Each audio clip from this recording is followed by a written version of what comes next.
ছাত্র জনতার আন্দোলনের সময়ে মিরপুরে সাগর হত্যা মামলায় সাবেক এমপি কণ্ঠশিল্পী মমতাজ বেগমকে 4 দিনের রিমান্ডে নিয়েছে পুলিশ। গতরাতে ধানমন্ডি থেকে তাকে গ্রেফতার করে ডিবি।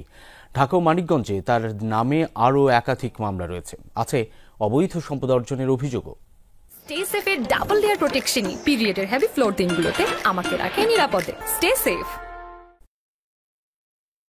লোকসঙ্গীত শিল্পী হিসেবেই পরিচিতি পেয়েছিলেন মমতাজ বেগম। সময়ের সাথে সাথে যুক্ত হন আওয়ামী লীগের রাজনীতির সাথে। এরপর তার অভাবিত উত্থান ঘটে, সংসদ সদস্য নির্বাচিত হন। আমার বিএনপির মাননীয় সংসদ সদস্যদেরকে বলবো যে আপনাদের নেত্রীর পরিচয়টা কি। শিল্পী হওয়ায় সুযোগ পেলেই গান গাইতেন, তা সেটা গানের মঞ্চ কিংবা সংসদ অধিবেশন।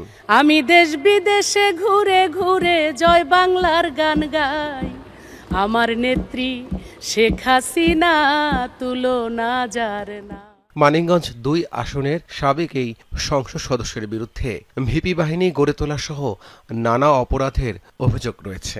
জুলাই গণ অভ্যুত্থানের সময় ছাত্র জনতার বিরুদ্ধে বক্তব্য দিতেও দেখা যায় মমতাজকে।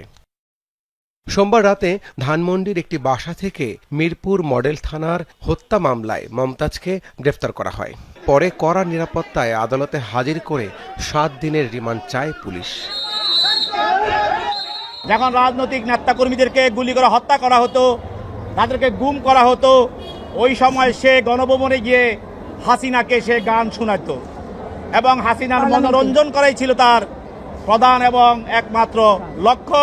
আজকে 5 আগস্টের পর সে পালিয়েছিল, আত্মগোপনে ছিল।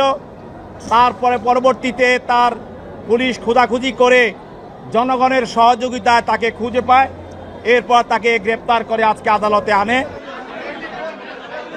আসামি পক্ষের আইনজীবীর দাবি, মমতাজকে হয়রানি করতেই হত্যা মামলায় রিমান্ডে নেওয়া হয়েছে। এই মামলায় কোনো সুনির্দিষ্ট কোনো অভিযোগ ছিল না। মমতাজের বিরুদ্ধে আরও মামলার পাশাপাশি অবৈধ উপায়ে সম্পদ অর্জনের অভিযোগও রয়েছে। রাব্বি সিদ্দিকী, যমুনা নিউজ, ঢাকা।